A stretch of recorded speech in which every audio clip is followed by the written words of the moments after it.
要展示的是刚刚通话录音的那个录音的效果，我们存在 SD 卡里面，从这个母机上面就可以播放。我只要按下这一颗录音键，它会有刚刚我们有录音的记录。那最新的会在最上面，我把它点开，播放。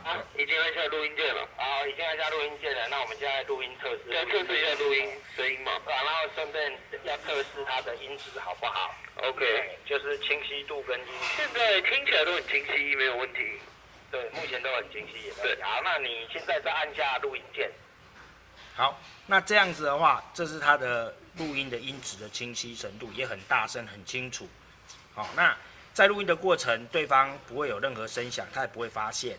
所以呢，你一通电话里面可以重复录个5通、8通，把它分成5段、8段都可以。我们是手动式的录音播放。那这个 SD 卡如果用满的话，它会告诉你 SD 卡储存已满，它不是一个覆盖循环式的。好，所以呢，我们必须手动把它删除。当然，我们可以把这些记录呢拿到电脑去，它就会告诉你几点几分，这个时间都会有。